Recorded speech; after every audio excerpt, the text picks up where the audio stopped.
California has long been a bastion of awareness and social justice, and certainly no better example of a state that understands the rights of our transgender community than California exists. Today we're speaking with the Executive Director of the Transgender Law Center, one of the country's foremost advocates, Masen Davis. Masen, welcome. Thank you so much. So now 2012 has dawned with some good news for the trans community, correct? Yeah, it's incredibly exciting here in California. We have two new laws that went into effect on January 1st.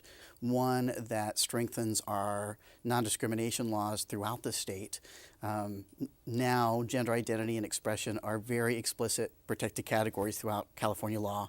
It's kind of dry, it's kind of policy wonky, but it means that now employment posters in everybody's workplace and school handbooks will now show that transgender people are clearly protected against discrimination throughout the state. Now, this is a big deal on a personal level for our community, but what does this mean legally, not only for people in the state of California, but in the country and beyond? Well, it really says that California stands behind all members of our community. We want to make sure that everybody has access to good jobs, good schools, good health care, and that we should be all judged by what we do, what we contribute, not by bias. Right. So we heard from a lot of students and a lot of employees that even though we had good laws on the books in California, nobody knew about those laws because of the way they'd been developed over time. So this was really an evolution in California non-discrimination laws, and one that I think other states are going to be emulating across the country. Right, but right now California is the only one, correct? Well, we've got a handful of states now that have been able to get this protection. We were unusual in California because we were so leading edge. When we first passed our non-discrimination laws, in some ways they were somewhat hidden, and it wasn't always clear to the employers what their responsibilities are. So we've come up to date now, and it's now clear in every student handbook, every employment poster, every HR training that transgender people are part of the fabric of California. Right. Now, one of the people behind this legislatively was State Senator Mark Leno, correct? Talk to us about some of the people that really fought the good fight over the last few years to get this law passed. Well, Senator Leno has always been such an incredible advocate. I mean, San Francisco is so fortunate to have a champion like him. You know, having fought at the local level and at the state level.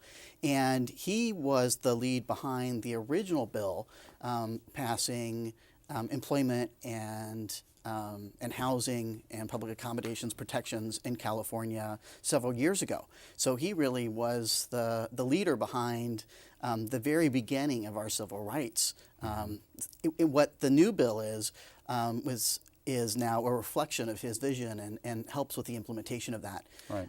Tony Atkins from San Diego was the sponsor of that bill, but Senator Leno has been an incredible champion and one of the most supportive allies in Sacramento for the transgender community. Did you ever think you'd see a law like this passed? You know, I got to tell you, I mean, I came out as a transgender person 14 years ago now, and at that time we had no laws. I mean, we just took for, given that we would lose our jobs, we might lose our families, that we would have very little support.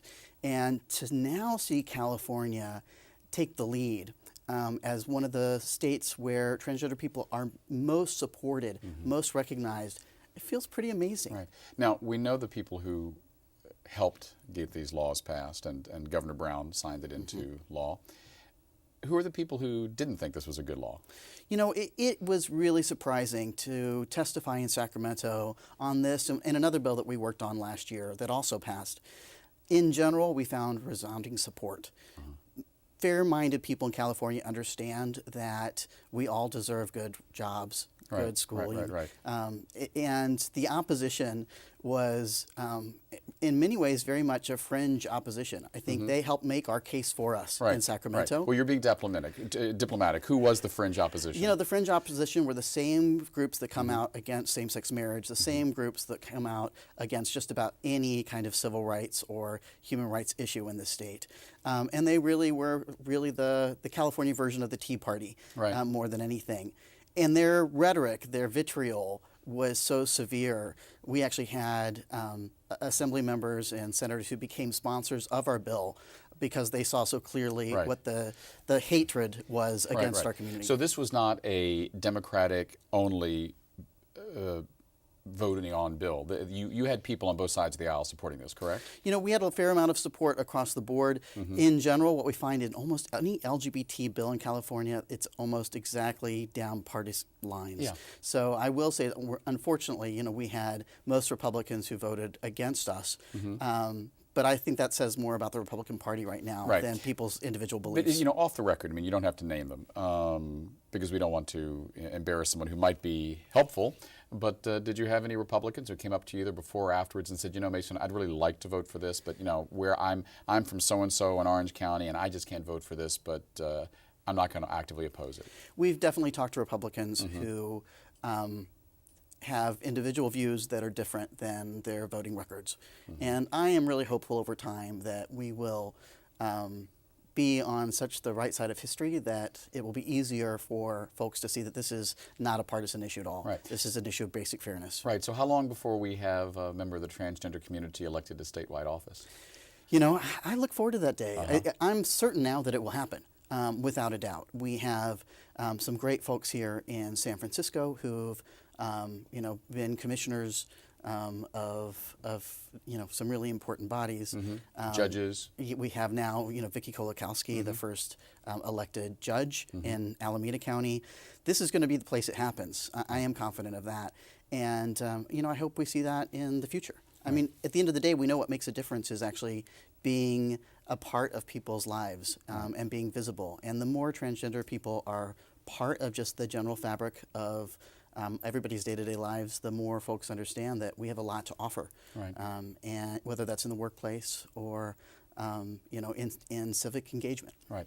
Now, you have been executive director of the Transgender Law Center for how long now? About 4.5 years. And the center itself has a big anniversary coming up this year, 10 years, correct? That's right. We, this year now, have been around for 10 years. You know, we started out as a project of NCLR with a couple of... The National Center for Lesbian Rights. That's right, the National Center for Lesbian Rights. You know, based on the fact that transgender people were still having so many challenges, that volunteers and community members came together to start TLC. Now we've got 12 staff working full-time for transgender equality in the state. We've taken our first case outside of California and are really well positioned to continue to push to make sure that everybody's rights are respected. You know, how important do you think the murder of Gwen Araujo was to raising awareness? You know, it's sometimes sad that it takes a tragedy to raise awareness. Yeah. How important do you think that murder of that transgender young woman here in the Bay Area was to raising awareness about transgender issues statewide or even nationally?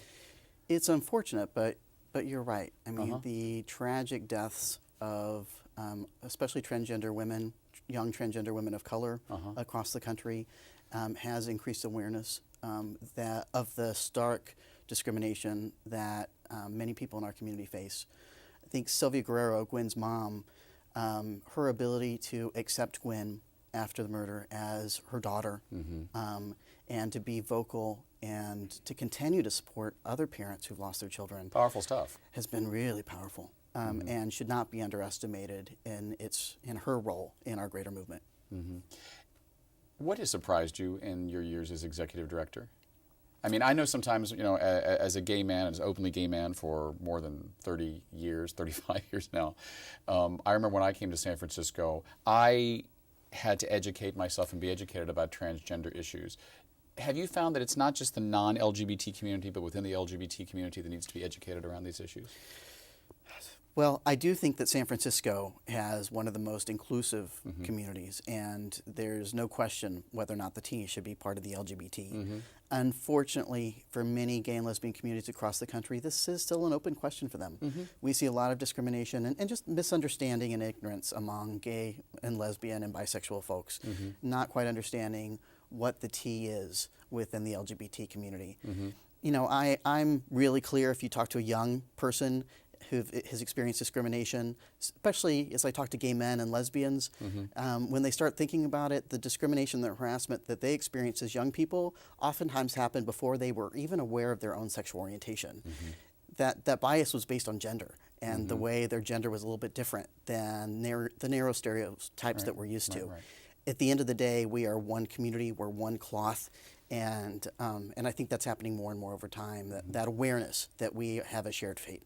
In our last few moments, talk a little bit about what you think are some of the greatest challenges facing members of the transgender community. I mean, we all know, we've talked about it on the show before, that unemployment and underemployment among the trans community is way above the norm.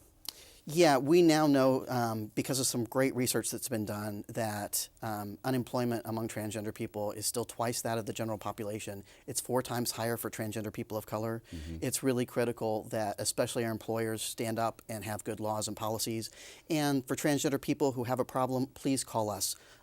Don't be silent, don't just suffer, but do call, reach out, get help, and let's build a movement and a framework of rights that make sure that this is no longer becomes an issue for our members of our community.